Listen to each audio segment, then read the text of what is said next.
Les taux d'intérêt européens sont à leur plus bas niveau depuis 300 ans. Les épargnants et les politiciens reprochent aux banquiers centraux d'avoir été trop loin.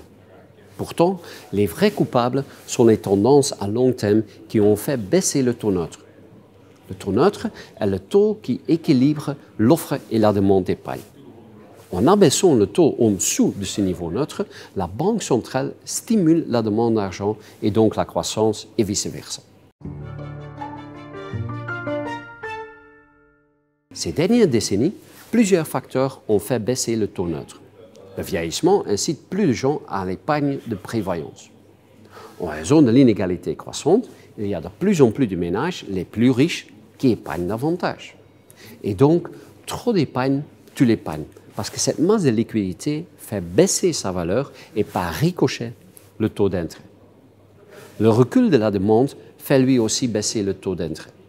Le ralentissement structurel de la productivité et de la démographie pèse sur le rendement du capital investi, ce qui fait que les entreprises réduisent leur investissement. Ensemble, l'offre plus élevée et la demande plus faible d'argent ont fait perdre 7 points de pourcentage au taux neutre réel depuis les années 70. L'État a partiellement compensé cette perte par des dettes publiques plus élevées et donc une plus grande demande d'épargne.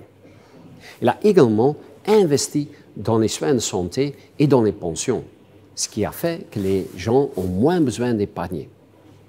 Cependant, l'effet net de l'ensemble des tendances à long terme sur le taux neutre réel se traduit toujours par une baisse de 3 points de pourcentage. Aux États-Unis, le taux neutre réel est estimé à 0,5% comparé à moins 0,5% en Europe. Si l'on y ajoute l'inflation actuelle d'environ 1%, on constate que pour stimuler l'économie européenne, il faudrait faire baisser le taux nominal sous la barre des 0,5%. Aujourd'hui, le taux à court terme s'établit à 0%. Cela ne changera que si les tendances structurelles s'inversent. Mais on ne s'arrête pas le vieillissement d'un seul coup, ni les inégalités.